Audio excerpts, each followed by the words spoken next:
वंचितला 4 ऐवजी 5 जागांचा प्रस्ताव, महाविकास आघाडी वेट अँड वॉचच्या भूमिकेत, तर भिवंडी, सांगली, जालना जागांचा तिढा सुटला।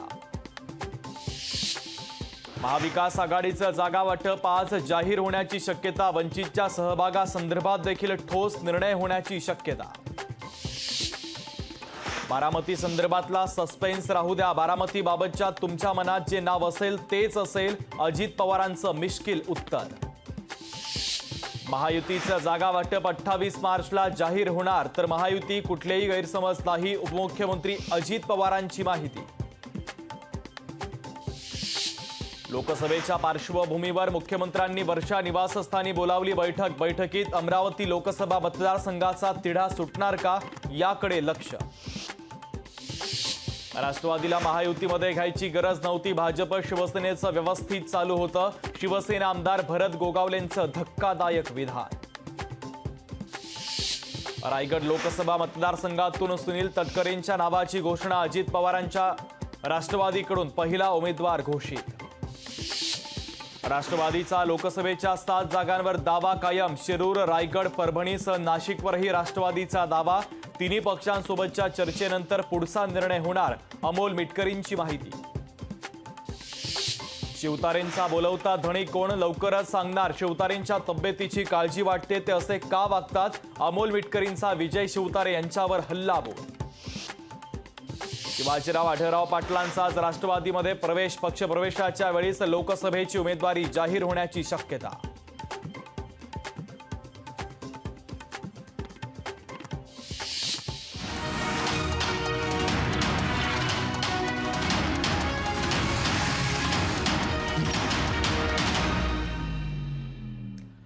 आता सविस्तर बातम्या पाहूयात। पहिली महत्त्वाची राजकीय बातमी, वंचितला आता 4 ऐवजी 5 जागांचा प्रस्ताव देण्यात आलाय। महाविकास आघाडीची वेट अँड वॉचची भूमिका देखील आता पाहायला मिळत आहे, तर वंचितच्या भूमिकेनंतर आता यादी जाहीर होणार असल्याचं कळतंय। त्यामध्ये भिवंडी, सांगली, जालना जागांचा तिढा देखील सुटलेला आहे। आताची सगळ्यात महत्त्वाची आणि मोठी बातमी आपण पाहतोय, वंचितला 4 ऐवजी आता 5 जागांचा प्रस्ताव देण्यात आलाय, तर महाविकास आघाडीची भूमिका देखील आता वेट अँड वॉचची असल्याचं पाहायला मिळतंय, कारण वंचितच्या भूमिकेनंतर आता यादी जाहीर होण्याची शक्यता आहे। भिवंडी, सांगली, जालना जागांचा तिढा देखील सुटलेला आहे। महत्त्वाची राजकीय बातमी आपण पाहतोय, वंचितला आता 4 ऐवजी 5 जागांचा प्रस्ताव हा देण्यात आलेला आहे।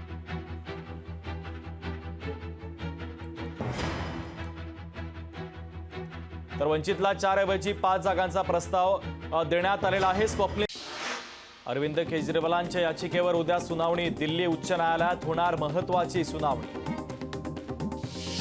राष्ट्रवादी काँग्रेस, शरदचंद्र पवार पक्षाची उद्या मुंबईत बैठक, बैठकीत लोकसभा उमेदवारांच्या संदर्भात होणार चर्चा। परभणीची जागा मित्र पक्षाला दिल्यास पराभवाची भीती, आमदार बबनराव लोणीकरांचं भाजप श्रेष्ठींना आवाहन। नागपूर हे काँग्रेसच्या विचारांचं शहर, विचारांच्या लढाईमध्ये महाविकास आघाडीचा विजय होणार, काँग्रेस प्रदेश अध्यक्ष नाना पटोलेंची प्रतिक्रिया। साताऱ्यामध्ये उदयनराजेंच्या स्वागत सोहळ्याचं आयोजन, सोहळ्याच्या माध्यमातून उदयनराजे करणार जोरदार शक्ती प्रदर्शन। सुधीर मुनगंटीवार चंद्रपुरातून भरणार उमेदवारी अर्ज, उपमुख्यमंत्री फडणवीस आणि चंद्रशेखर बावनकुळेही राहणार उपस्थित।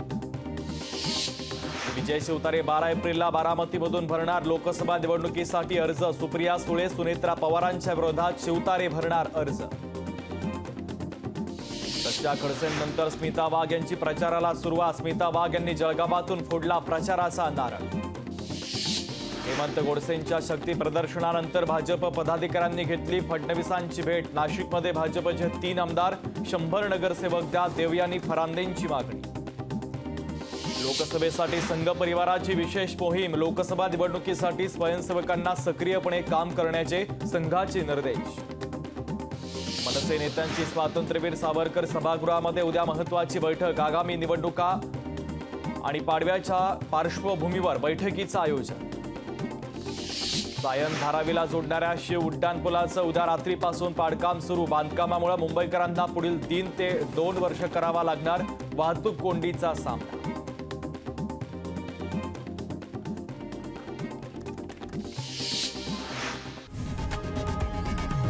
लोकशाही मराठी ऐका, पहा, जागरूक रहा।